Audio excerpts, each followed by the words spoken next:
तो दोस्तों आपका फिल्मी चीटी चैनल पर स्वागत है और आज मैं एक्सप्लेन करने वाला हूँ 2024 में आई मूवी मियाडगन को। मूवी से जुड़ी सारी बातें मैं एक्सप्लेनेशन के आखिर में करूंगा। इससे पहले मैं आपको सुनाता हूँ इस फिल्म की कहानी।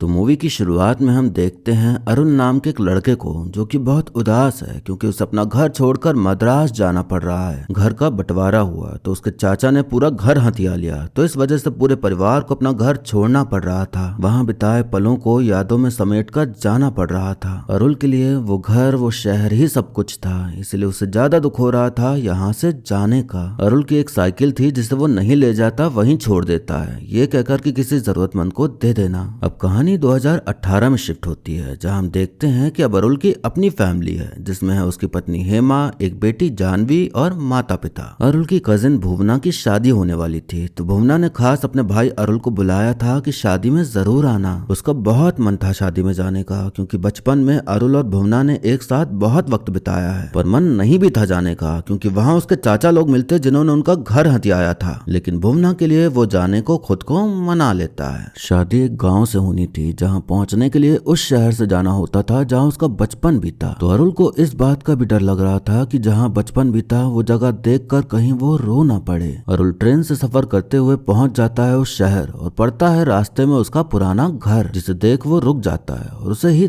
देखने लगता है। इससे पहले कोई उसे देखे वो वहां से निकल के एक होटल लेता है और फिर जाता है मंदिर घूमने जहाँ वो जाया करता था। वहाँ उसे एक हाथी दिखता है जो कि उस समय बहुत छोटा था, पर आज वो बहुत बड़ा हो गया था, जिससे उसे एहसास होता है कि समय कितना बीत गया है। अरुण हेमा को हर पल की खबर दे रहा होता है, तो बातों बातों में बताता है कि मैं सोच रहा हूँ कि जहाँ हम अभी रह रहे हैं वो घर खरीद कर उसे अपना बना लेते हैं। अभी तक वो लोग किराए पर रह रहे थे, पर जब हेमा ने ये बात सुनी तो वो बहुत खुश होती है कि अब हमारा खुद का घर होगा जिसे सजाऊंगी और जहाँ चाहे वहाँ कील ठोक पाऊंगी और कोई भी पेंट करा पाऊंगी। अरुण को ये ख्याल तब आया जब उसने अपना पुराना घर देखा और सोचा कि अपना घर तो होना ही चाहिए। जहाँ शादी थी उस गांव पहुंचने के लिए अरुण एक बस लेता है, जिसके कंडक्टर से बातचीत करते हुए उसे पता चलता है कि अरुण के पिता का वो स्टूडेंट रह चुका है। वो उसके पिता की काफी तारीफ करता है और कहता है कि उन्हें मेरी तरफ से हेलो कहना। अरुण शादी वाली जगह पहुंच जाता है तो सबसे पहले उसकी मुलाकात होती है लता से, जो कि उसकी बचपन की दोस्त थी। एक टाइम पे इन दोनों की शादी की बात चली थी, लेकिन लता के पिता नहीं माने। अब लता की शादीशुदा जिंदगी बहुत बेकार चल रही है क्योंकि उसका पति कुछ काम नहीं करता, बस नशे करता है। लता कहती है कि पिता का कहना था कि शादी के बाद यहाँ से दूर रहना पड़ेगा, इसलिए शादी नहीं कराई तुमसे।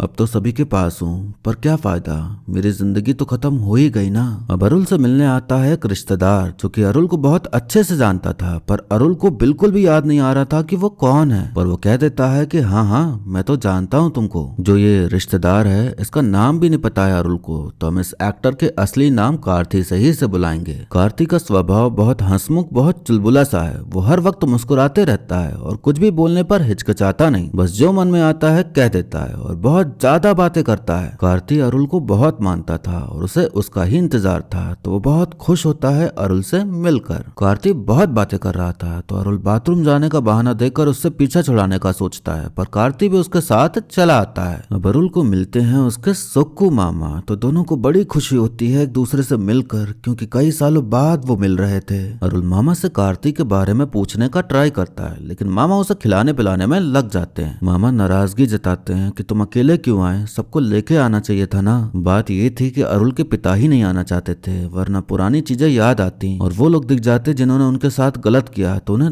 दुख होता। अरुण पिताजी को कॉल लगा के मामा को पकड़ा देता है कि लीजिए आप ही बुला लीजिए उनको। एक दूसरे से बातें करके पुरानी बातों को याद करके मामा और पिताजी दोनों ही इमोशनल हो जाते हैं। पिताजी को एहसास होता है कि शायद उन्हें जाना चाहिए था, कम से कम उनके लिए जो उनको याद करते हैं, उनकी चिंता करते हैं। अरुण को यहाँ रुकना नहीं था, वो रात में ही निकल जाने का सोचता है, तो जल्दी से वो भुवना से मिलने जाता है। तो भुवना भी अरुण को देख बेहद खुश होती है कि भाई ने उसकी बात का मान रखा और वो आए उसकी शादी में। अरुण गिफ्ट लाया था तो भुवना स्टेज पर ही गिफ्ट खोलना शुरू कर देती है, बिना ये फिक्र किए कि कोई और भी है वहाँ। गिफ्ट में था इयररिंग, पायल, नेकलेस, बिछिया और शायद ब्रेसलेट टाइप का कुछ। भुवना अपने भाई को सब कुछ खुद से पहनाने बोलती है। बहुत बहुत इमोशनल मोमेंट बन जाता है ये, जिसके चलते दोनों के आंखों में आंसू आ जाते हैं। यहाँ हमें देखने मिलता है कि भुवना का होने वाला पति काफी सपोर्टिव है, वरना ऐसा रियल शादियों में हो तो पति का 5 कोने का मुंह बन जाए और मुंह फुला के बैठ जाए कि मुझसे या मेरे रिश्तेदारों से ज्यादा इंपॉर्टेंस किसी और को कैसे दे दी। भुवना कहती है कि आप मेरे साथ ही खाना खाना, लेकिन अरुल को तो बस पकड़नी थी, तो वो उसे बिना बताए कि वो जाने वाला है खाना खाने बैठ जाता है मामा और कार्तिक के साथ। वो कार्तिक के साथ नहीं गया था, कार्तिक उसके पीछे पीछे आया था। अरुल को उसके वो चाचा लोग दिखते हैं जिन्होंने घर हथियाया था, तो वो उनसे बात नहीं करता। कार्तिक अरुल से उसका नंबर मांगता है, तो अरुल उसे गलत नंबर दे देता है, ये सोचकर कि यहाँ इतना चिपका पड़ा है बाद में भी चिपका ही रहेगा ये। अरुल उसका नंबर नहीं लेना चाहता था, फिर भी कार्तिक एक कार्ड में नंबर लिखकर उसे दे देता है। अरुल निकलते निकलते हेमा से बात कर रहा होता है और उसे बताता है कि यहाँ कोई मिला है जो कि मुझे अच्छे से जानता है, लेकिन मुझे याद ही नहीं आ रहा कि वो कौन है। हेमा कहती कि उससे पूछ लो ना, तो अरुल कहता कि अगर उसे पता चला कि मुझे नहीं पता कि वो कौन है तो उसे बहुत दुख होगा। वैसे भी मैं निकल ही रहा हूँ तो थोड़ी देर और झेल लेता हूँ, फिर कौन ही आ रहा है यहाँ पे। कार्तिक को जब पता चलता है कि भाभी का फोन है तो वो फोन लेके उनसे बात करने लगता है और इतना बोलता है कि बेचारी हेमा कुछ बोल ही नहीं पाती। कार्तिक अरुल को बस स्टेशन छोड़ने जा रहा था, पर उसका मन नहीं था कि अरुल अभी चला जाए, तो वो चाय पीने के लिए रुक जाता है। कार्तिक देखता है कि बस जा रही है, लेकिन वो अरुल को नहीं बताता क्योंकि वो चाहता था कि बस छूट जाए और अरुल भैया थोड़ा और रुक जाए। अरुल बस स्टॉप जाता है तो पता चलता है कि बस 15 मिनट पहले ही निकली है और कोई बस है ही नहीं, अब अगले दिन ही मिलेगी बस। अरुल कार्तिक पर गुस्साने लगता है कि अगर चाय पीने ना रोका होता तो बस मिल जाती, तुम्हारी वजह से बस छूट गई मेरी। कार्तिक कहता कि आप मेरे घर पर रुक जाइए आज रात, तो अरुल अब और नहीं झेल सकता था उसे, तो वो रूम ढूंढने लगता है, लेकिन सभी रूम भयंकर गंदे थे, तो मजबूरन कार्तिक के घर जाने के लिए राजी हो जाता है। वो कार्तिक एकदम खुशी से फूल के गुब्बारा हो जाता है। कार्तिक के परिवार में केवल उसकी पत्नी है जो कि पेट से है और उसे भी बड़ी प्रसन्नता होती है अरुल भैया के आने की, क्योंकि उसने कार्तिक से बहुत सुना था उनके बारे में। अरुल को अब थोड़ा थोड़ा कार्तिक का साथ अच्छा लगने लगा था। कार्तिक अरुल से बियर पीने का पूछता है तो पहले तो अरुल मना कर देता है, लेकिन कार्तिक अपनी बात मनवाने में एक्सपर्ट था, तो वो अरुल को बियर पीने के लिए मना ही लेता है। अरुल को कार्तिक के स्कूल ग्रुप की फोटो दिखती है तो उसमें उसका नाम ढूंढने की कोशिश करता है, पर तभी कार्तिक की पत्नी उससे बात करने आ जाती है तो वो नाम नहीं ढूंढ पाता। वो कहती है कि वो आपकी बहुत इज्जत करते हैं, आज आप यहाँ पर आए हैं तो वो जितने लोगों से मिलेंगे सिर्फ आप ही के बारे में बातें करेंगे, ये बहुत बातूनी है और पीने के बाद तो पूछिए मत, तो उनकी बातों का आप बुरा मत मानिएगा। कार्तिक पीने का पूरा माहौल बना लेता है और बियर बोतल में नहीं मटके में लाया था, क्योंकि उसका मानना था कि बियर मटके में ही अच्छी लगती है। अरुल कहता कि बहुत अच्छा घर है तुम्हारा, बचपन से यहीं रह रहे हो क्या? कार्तिक कहता कि जिस घर में मैं बड़ा हुआ हूँ वो घर इससे बहुत छोटा था, ये मेरे ससुर का घर है। मेरी बीवी नंदनी के 2 भाई बहन हैं, दोनों ही इससे बड़े हैं, कुल मिलाकर 3 लोग हैं। मेरे ससुर के मरने के बाद उनके बीच काफी झगड़े हुए, दोनों ही बड़े भाई बहन दौलत के पीछे पूरे पागल थे, हमेशा झगड़ते रहते थे। नंदनी का कहना था कि हमारा यहाँ बचपन बीता है, इसे बेचना नहीं चाहिए। मुझे बहुत बुरा लगता था जब वो कोने में बैठ के रोती रहती थी लड़ाई झगड़ा देख के। मैंने जैसे तैसे पैसे इकट्ठे किए और उसके भाई बहन से ये घर खरीद इसे नंदनी के नाम कर दिया, अब ये घर उसका है। जब थोड़ा नशे का सुरूर चढ़ता है तो कार्तिक गाना गाने लगता है, तो उसका साथ देने के लिए अरुल भी उसके साथ गाने लगता है। कार्तिक अरुल की तारीफ करते हुए कहता कि आप शादी में जो शर्ट पहन के आए थे ना उसमें अच्छे लग रहे थे, तो अरुल भी कहता कि तुम भी अच्छे लग रहे थे। कार्तिक कहता कि बचपन से ही मुझे नए कपड़ों का बहुत शौक था, जब तक मैंने खुद से कमाना नहीं शुरू किया तब तक मैं दूसरों के दिए हुए कपड़े ही पहनता रहा। मैं तो चप्पल तक नहीं खरीद पाया था, इसीलिए सब रिश्तेदार मुझसे दूर भागते थे। हमें तो उनके बच्चों के साथ खेलना भी मना था, बहुत बुरा लगता था मुझे। पर आपके पिता बिल्कुल अलग थे, वो हमेशा मुझे सम्मान से बुलाते थे। आप सबने मुझे एक सा प्यार दिया, पैसों को आप में से किसी ने अहमियत नहीं दी। आप सबसे मिलने के बाद ही मैं सबसे प्रेम कर पाया। अब कार्तिक अरुल को अपनी पालतू बैल धोनी से मिलवाता है। वो कहता कि मैं एक मेले में गया था जहाँ से कोई नहीं खरीद रहा था, तब ये बहुत कमजोर था, मुझे बहुत बुरा लगा तो मैंने इसे खरीद लिया। शुरू में ये इतना कमजोर था कि मुझे अपने हाथों से इसे खिलाना पड़ता था। जब थोड़ा बड़ा हुआ तब जाना कि ये क्या चीज है, अपने छोटे छोटे सींगों से भी ये मारने को दौड़ता था। सुक्कू मामा को इसके पास लेकर आया तो उन्हें इसे देख बड़ा ताज्जुब हुआ कि ये कितना कमाल का है। मामा ने इसे ट्रेनिंग देना शुरू कर दी और फिर हम इसे जलीकट्टू खिलाने ले गए, जहाँ ये अपना पहला खेल जीत गया। हम फिर हर मेले में जलीकट्टू खेलने जाने लगे और हर खेल में जीतने लगे और खूब इनाम मिलने लगे। धोनी बिल्कुल मेरे बच्चे जैसा है, बहुत प्यारा है ये। तभी नंदनी का कॉल आ जाता है कि आप पीछे के बाड़े में गए हैं क्या? इतनी रात को आप वहाँ क्यों गए? आप जानते हैं ना कि वहाँ कोबरा सांप रहता है। ये सुनकर अरुल की हवा टाइट हो जाती है कि कहीं सांप उसके सामने ना आ जाए, लेकिन कार्ती इतना चिल था जैसे सांप उसका चड्डी बड्डी हो। कार्ती कहता कि आपको याद है कि आपके पास एक साइकिल थी जिसे आप छोड़कर चले गए थे। पता नहीं आपने क्या सोचा जो उसे छोड़कर चले गए और कहा कि किसी जरूरतमंद को दे देना। आपने अपने पिता से कहा, आपके पिता ने मेरे पिता से कहा और मेरे पिता ने मुझसे कहा। साइकिल मिलने वाली है ये जानने के बाद तो मैं पूरी रात नहीं सो पाया। अगले दिन जब स्कूल गया तो वहाँ मेरा मन ही नहीं लगा, बस यही सोचता रहा कि साइकिल कितनी बड़ी होगी, किस रंग की होगी, मैं चला पाऊंगा या नहीं। दिमाग में बस यही घूमता रहा। पिताजी साइकिल लेकर आए और गली में पहुंचते ही उन्होंने घंटी बजाना शुरू कर दिया। मैंने जैसे ही घंटी की आवाज सुनी घर से बाहर भागकर तुरंत बाहर आ गया और ताली बजाते हुए साइकिल के पीछे भागने लगा। फिर पिताजी ने मुझे साइकिल पर बैठाया और गली का चक्कर लगाने लगे। फिर पिताजी ने मेरी माँ और मेरे भाई को भी साइकिल पर बैठा के घुमाया। हमारा परिवार किसी त्योहार में भी इतना खुश नहीं हुआ जितना उस दिन हुआ था। उसके बाद तो मैं सोता जागता भी साइकिल के साथ ही था। कुछ दिनों तक तो बस साइकिल पकड़े दौड़ता रहता था, फिर एक पैडल पर खड़े होकर ढकेलने लगा और फिर धीरे धीरे कैंची चलाने लगा। हमारे पड़ोसी ने मुझे ठीक से साइकिल चलाना सिखाया। एक दिन उसने पीछे से बिना बताए साइकिल छोड़ दिया। ऐसा तो मैं चला रहा था जब तक नहीं पता था, लेकिन जब मुझे पता चला कि उन्होंने छोड़ दिया है तो मैं गिर गया। भले में गिरा, लेकिन मैंने उस दिन साइकिल चलाना सीख लिया भैया। उसे चलाना, धोना, पोंछना, चमकाना, बस इसी में मेरा दिन निकलता था। हफ्ते भर मैं उसे स्कूल ले जाता और रविवार को पिता ले जाते थे। वो घूम घूम कर साड़ियां बेचते थे जिससे वो अच्छा पैसा कमाते थे और हम फिर स्कूल जा पाते थे। उस साइकिल ने मेरी जिंदगी बदल दी। मेरे पिताजी की कमाई, मेरी पढ़ाई और मेरे भाई का कॉलेज भी सब हो गया। मैं तो अपनी शादी में भी उसी साइकिल से गया था। अगर आपकी वो साइकिल ना होती तो मेरी जिंदगी कुछ और ही होती, ऐसी ना होती। हर शस्त्र पूजा के दिन मैं उस साइकिल को देवता की तरह पूजता हूँ। अरुल कहता कि उस वक्त मुझे ख्याल भी नहीं था कि इतना अच्छा हो सकता है। हमें देखने मिलता है कि वो साइकिल आज भी कार्ती के पास है, वो भी एकदम टिप टॉप हालत में, जिसे देख अरुल बहुत बहुत बहुत बहुत खुश होता है। इतनी खुशी कि अरुल को और बियर पीने का मन करता है, पर बियर खत्म हो चुकी थी और इतनी रात को बियर मिलती कहाँ। कार्ती फुल जुगाड़ू आदमी था तो वो बियर का इंतजाम कर देता है, तो उसे लेने जाना था। तो अरुल कहता कि स्कूटी से नहीं साइकिल से चलेंगे। पुराने दिनों को याद करते हुए कार्ती को पीछे बैठा के अरुल मस्त साइकिल चला रहा होता है और अरुल के चेहरे पर खाली खुशी की चमचमाहट दिखाई दे रही थी। हमें देखने मिलता है कि जहाँ वो लोग बैठ के बियर पी रहे थे वहाँ से वो सांप गुजरता है जिसके बारे में नंदनी ने बताया था। मतलब वो मजाक नहीं कर रही थी, बल्कि सच में सांप रहता था वहाँ। बियर और चकना लेके वो लोग चले जाते हैं डैम, आराम से पानी में पैर डाल के बियर पीने। कार्तिक कहता कि लड़का हो या लड़की, मैं अपने बच्चे का नाम रखूंगा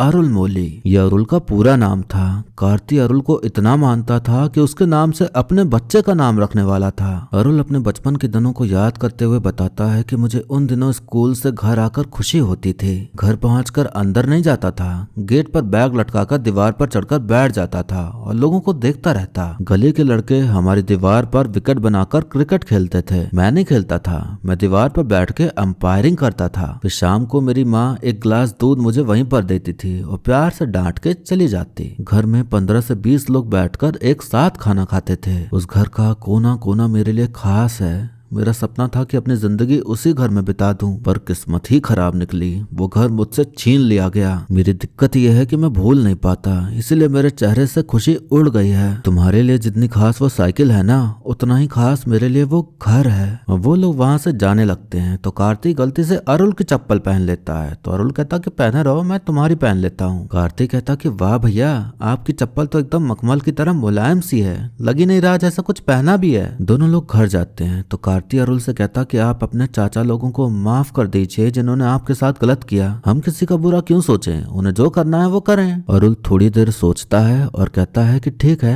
मैंने उन्हें माफ किया। इतने दिलदार इंसान हो तुम, जिंदगी भर ऐसे ही रहना। कार्तिक कहता कि जब से आप आए हैं मुझे एक बार भी नाम लेके नहीं पुकारा आपने। कल सुबह आपको हम तीनों का नाम लेकर आशीर्वाद देना होगा। और इतना कह के वो सो जाता है। अरुल की सारी खुशी टेंशन में बदल जाती है कि जिस व्यक्ति ने इतने सालों बाद उसे खुशी से भर दिया, उसे उसका नाम तक नहीं पता। अब क्या करे वो हड़बड़ाहट में हर जगह ढूंढने लगता है कि कहीं उसका नाम लिखा दिख जाए। स्कूल ग्रुप फोटो में भी उसे समझ नहीं आता कि इसका नाम क्या होगा। वो डर जाता है कि अगली सुबह जब कार्तिक को पता चलेगा कि उसे उसका नाम भी नहीं पता तो कितना बुरा लगेगा उसे, और कितना ज्यादा बुरा लगेगा खुद को कि जो इंसान उसे देवता समान मानता है उसे वो जानता ही नहीं। अरुल अपना बैग उठाता है और वहां से जाने लगता है, लेकिन जाने से पहले कार्तिक के सर के नीचे तकिया रख देता है। अरुल चले जा रहा होता है कि तभी वो देखता है कि वो कार्तिक की चप्पल पहना आया है, तो उसे उतार के चलने लगता है, लेकिन फिर वापस आके चप्पल उठा के अपने सीने से लगा फिर उन्हें पहन के भागने लगता है। एक बार रुक के वो पीछे देखता है कि कहीं वो आ तो नहीं रहा, क्योंकि वो अरुल को अकेला नहीं छोड़ता था कभी। अरुल के आंखों से आंसू बहे जा रहे थे। अरुल को मंदिर दिखाई पड़ता है तो एक फूल वाली कहती कि फूल लेके मंदिर में चढ़ा दीजिए ना। तो अरुल कहता कि मेरी तरफ से आप फूल चढ़ा दीजिएगा। फूल वाली कहती कि किसके नाम से चढ़ाऊं? तो अरुल कहता कि नाम तो नहीं पता,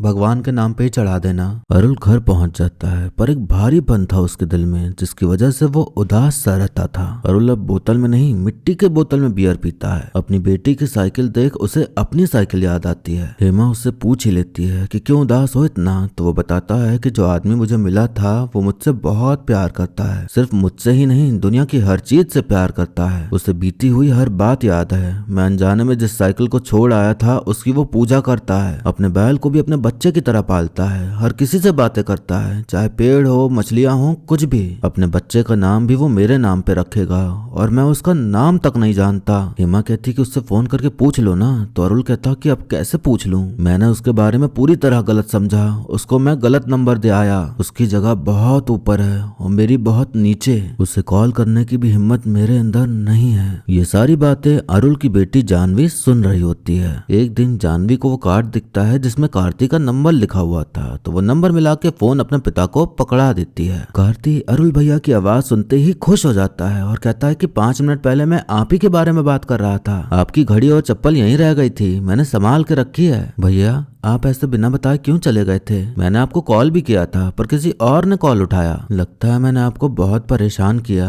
इसलिए आप गुस्सा होके चले गए। अरुल कहता कि मैंने जो नंबर दिया था वो गलत नंबर था। तो कार्तिक कहता कि आप अपना नंबर गलत क्यों बताएंगे, शायद मुझसे ही लिखने में गलती हो गई होगी। इतना सब होने के बाद भी कार्तिक इतने प्यार से हंस के बात कर रहा था और अरुल की गलती को भी अपनी गलती मान रहा था। कार्तिक कहता कि सुक्कू मामा ने बताया कि आपको मकान खरीदने के लिए 25 लाख की जरूरत है, तो मेरे पास 15 लाख जमा हो गए हैं और नंदिनी भी अपने गहने बेचने को तैयार है, तो 25 लाख हो जाएंगे पूरे। अरुल पहले मना करता है पर कार्तिक की आदत तो आप जानते ही हैं कि वो हाँ करवा ही लेता है। तो अरुल मान जाता है पैसे लेने को और कहता है कि अब मैं कुछ बोलूं क्या? मैंने जानबूझकर तुम्हें अपना गलत नंबर दिया था क्योंकि मैं तुम्हें नहीं जानता, तुम्हारा नाम तक नहीं पता मुझे। मैंने सोचा किसी अनजान को अपना नंबर क्यों दूं, बस इसीलिए ऐसा किया। तुम मेरे लिए अब भी अनजान हो, फिर भी तुम अपनेपन से मुझे भैया भैया बुलाते रहे। मैं कैसे कहता कि मैं तुम्हें नहीं जानता, किसी और से भी नहीं पूछ सका क्योंकि तुम हमेशा मेरे साथ थे। फिर उस रात को तुम्हारे घर पर तुम्हें जानने का दिखावा करता रहा। मुझे बहुत बुरा लगा, जैसे मैंने कोई पाप किया हो। मुझे इतनी ग्लानि होती नहीं, पर जब तुमने अपने बच्चे के बारे में मुझे बताया और अगली सुबह तुमने सबका नाम लेके आशीर्वाद देने को कहा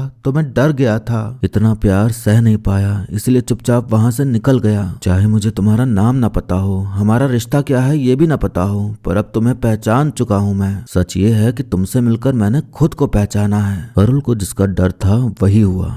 कार्तिक को बहुत बुरा लगता है कि उसके प्रिय भैया ने उसे पहचाना नहीं। अरुल कहता कि मुझसे गलती हो गई, मुझे माफ कर दो। कार्तिक कहता फिर आपको भी मुझे माफ करना होगा। आपकी जो बस थी वो मैंने जानबूझ के छुड़वाई थी ताकि आप एक दिन मेरे साथ रहें, क्योंकि पता नहीं था कि आप फिर ना जाने कब मिलोगे। आपने झूठ बोला, मैंने भी झूठ बोला, तो मैंने माफ किया। तो अरुल उसकी बातों पर हंसते हुए कहता कि मैंने भी माफ किया, चलो अब नाम बताओ अपना। कार्तिक कहता कि ऐसे नहीं, मैं आपको याद दिलाता हूँ। पहली बार मैं अपने पिता के साथ आपके घर आया था अपनी छुट्टियां मनाने। आप मुझसे बहुत बातें करते थे, कहीं भी जाते तो साइकिल पे साथ बैठा के लेके जाते थे। तब आप ऐसे नहीं थे, बल्कि बहुत हंसमुख थे, सभी से प्यार से बात करते थे आप। मैंने ये आपसे ही सीखा है भैया। तभी बातें करते करते कार्तिक को उसके घर में रहने वाला कोबरा सांप दिखता है, तो वो उसको झुक के नमस्ते करता है जैसे कि वो उसका पड़ोसी हो। कार्तिक बताता है कि हम कुल मिलाकर 8 बच्चे थे जिन्हें संभालना मुश्किल हो जाता था, तो हम सबको आपके साथ मार्केट भेज दिया जाता था सब्जी लाने। हम कतार में आपके पीछे पीछे चलते थे। मार्केट पहुंचने तक हमें काबू में रखने के लिए आपने हमें सब्जियों का नाम दे दिया ताकि क्या क्या लाना है आपको याद रहे, और फिर वही हमारा निकनेम बन गया। अरुल को याद आने लगता है कि किसका नाम किस सब्जी से पड़ा था। धीरे धीरे सबका नाम याद करते करते उसे कार्तिक का भी याद आ जाता है कि उसका नाम था आलू।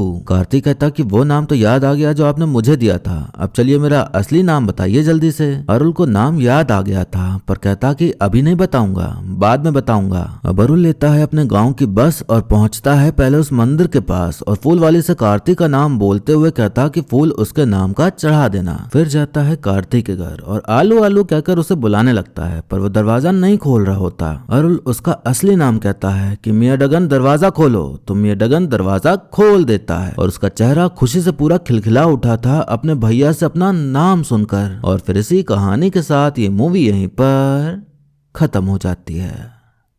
तो दोस्तों हमने देखी एक ऐसी मूवी जिसकी कहानी बहुत बहुत बहुत सिंपल थी लेकिन हमारे दिल को पूरी तरह छू जाती है और बहुत कुछ बातें सिखा जाती है। ना कोई आइटम सॉन्ग, ना स्लो मोशन एक्शन, ना बोल्ड रोमांटिक सीन, इसमें सिर्फ वही था जिसकी वजह से एक मूवी अच्छी मूवी कहलाती है। अच्छी एक्टिंग, अच्छी स्क्रिप्ट और हर सीन की फीलिंग्स को फील कराने वाला अच्छा बैकग्राउंड म्यूजिक। ये मूवी उन मूवीज में से एक है जिसे देखकर बस आपको अंदर से अच्छा फील होता है और अंत आपको खुशी से भर देता है और दुख का एहसास होता ही नहीं। ये मूवीज तब काम आती हैं जब आप अपनी लाइफ में दुखी होते हैं या कुछ होता है आपकी लाइफ में बुरा, तब ये मूवीज आपको सिखाती हैं कि नहीं, लाइफ उतनी भी बुरी नहीं है जितनी आपको दिखती है। ये फिल्म हमें सिंपली यही सिखाती है कि आप हर किसी के साथ अच्छा करो, अच्छे से बर्ताव करो, चाहे सामने वाला जैसा भी हो। आप किसी के साथ कभी बुरा ना करो और ना ही बुरा होने का सोचो किसी के भी बारे में। मियां डगन का जो स्वभाव था उस स्वभाव को अगर हम लेकर चलें तो ये तय है कि लोग हमारे अच्छे होने का फायदा जरूर उठाएंगे, मगर फिर भी आपको घबराना नहीं है क्योंकि किस्मत आपको ऐसे लोगों से मिला ही देती है जो आपका फायदा उठाने के बजाय आपको उतना ही प्यार देते हैं जितना